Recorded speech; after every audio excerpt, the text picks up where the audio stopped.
Okay, today I want to talk about perspective.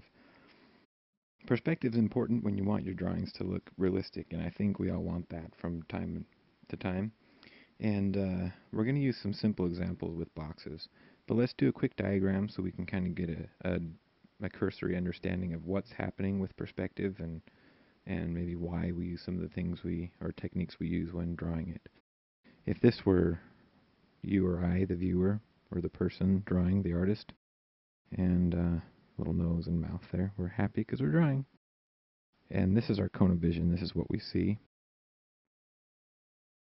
You're going to see that as you draw, you're basically drawing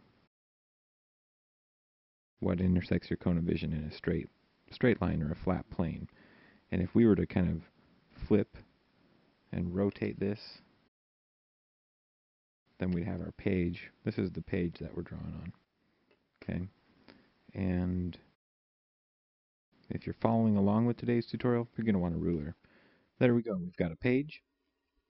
And I'm going to draw the horizon line because I'm going to assume we're looking out at some scenery. Okay, we've got some mountains in the background. Okay, so that's our horizon line, meaning the point where the sky meets the ground or the earth.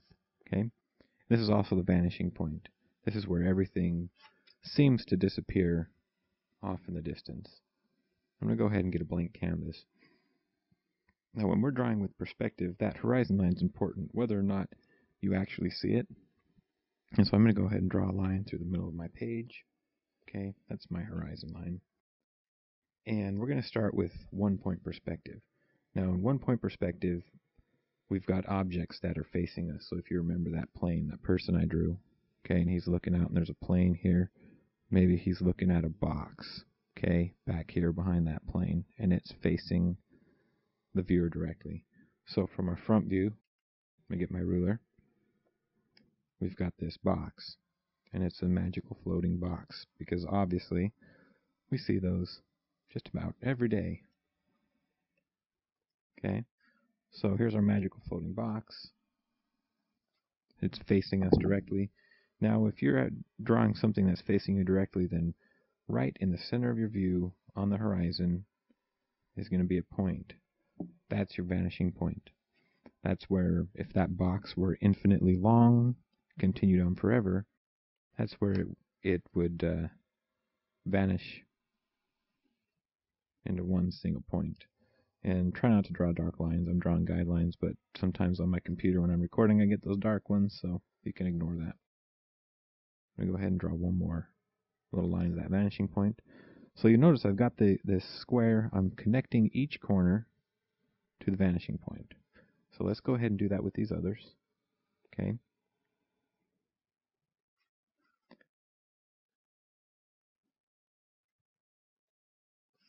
And there we go. That's where that box disappears. But obviously this box isn't that huge.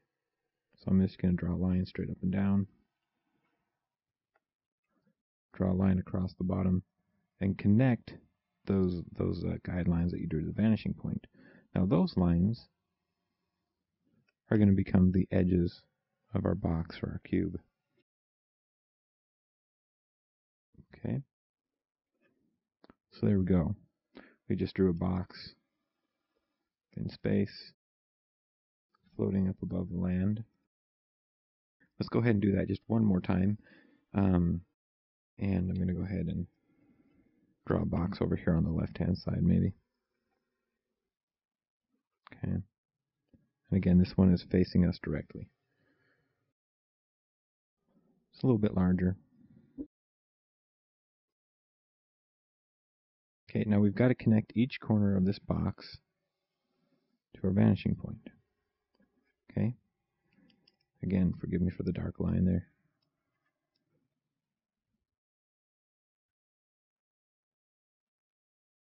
Okay.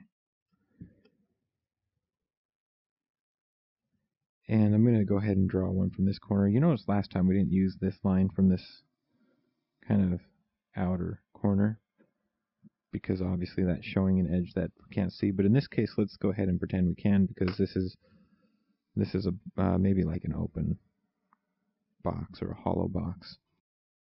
So I'm going to go ahead and draw my outside lines here. And then I'm going to go ahead and just draw this inside line. Okay. And I've messed up on one of these little lines. It's a little bit off, but you can kind of see there. So now this is interesting. We've got either a transparent object that we can see, like maybe it's made out of wires, or maybe, like I said, it's kind of an open or hollow box. Okay, so I'm going to go ahead and hide a few of these lines, like so.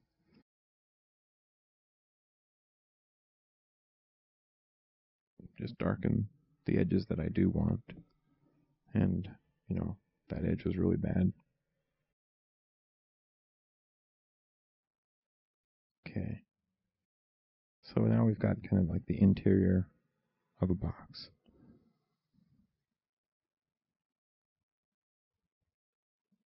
Okay. So that's kind of how we use our one-point perspective. Now, two-point perspective is the next, right? Seems kind of obvious. With two-point perspective, instead of having our object receding at a point in the center of the page, the center of our view, it's going to recede to 2 points, one on the right and one on the left of our view. Okay, and this means that we're looking at one edge of the box rather than one side of the box. So let me show you what I mean. We've got a little box here. And I'm going to go ahead and draw from that one line. Yeah, I call it a box, right? But it's just a line at this point. Go ahead and connect that line to our two vanishing points. So this time, since I only have 2 points to draw from, right, with this line, top and bottom, I'm only going to have two lines to each vanishing point. So let's go ahead. We'll draw another one to this here. Okay. And one more. So there we go. Now, you're probably thinking, hey, we're missing something here, and you're right, we are. We need to draw a few more lines now. We need to define some edges of our box. Okay, so there's our left side, and there's our right side. Now, where those sides intersect, we can go ahead and this time draw a line to our opposite vanishing point. So I'm going to start with this top left corner in the back, connect it to that vanishing point, do the same for the right. Okay, connect it to the vanishing point. And there we go. Now I've got the workings of a box. And you'll see that this is probably a little more natural looking than the one-point perspective. And it's not because it is more natural. It's just because we rarely look at things from like a perfect straight-on view. So there we go. We've got this box. Okay, and then there's another type of perspective we'll talk about here. That's three-point perspective. Now, three-point perspective is similar to two, but let's assume that this box we're tipping back, or maybe we've got something that just goes really high up into the sky. Okay, or something where just one corner is facing us. Now, these are a little bit tricky. At least they can be. Okay, because sometimes that third point of perspective is going to be off your page. But let's draw one on my page, straight in the center at the very top. And we'll assume we've got something that vanishes there. Now I'm going to just go ahead and start drawing some lines out, and let's see what happens. It's kind of an experiment. So there's one line. I'm going to draw two lines from each of our 2-point perspectives. Make sure that they intersect at some point. There's two. Okay, we've got two for both of those. Now this box is also going to have lines from each corner where this intersects. Okay, we're going to draw a line to our third vanishing point. Okay, this is almost kind of like combining 1- and 2-point perspective. Okay, that third vanishing point, however, would be kind of tricky if it were the same as our 1-point perspective one. Usually not going to be the case. In fact, I can't think how it would be, but you never know. Okay, so now we've got this other box. And let's go ahead and darken a few of these lines so we can get an idea of what we're looking at here.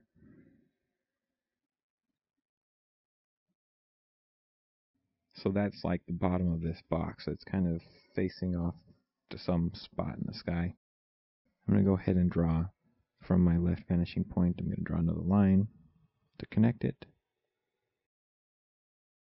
Okay, so that means that now I've got a corner up there and I can connect these edges.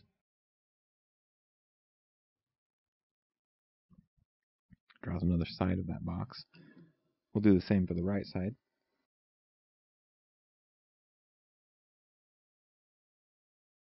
And there we go. So now we've got this cube that's just kind of floating up there in the sky, facing off in some strange direction. So those are the kind of the basics of perspective, 1, 2, and 3 point. Now you need to go and practice some perspective drawings on your own, and we'll see you next time.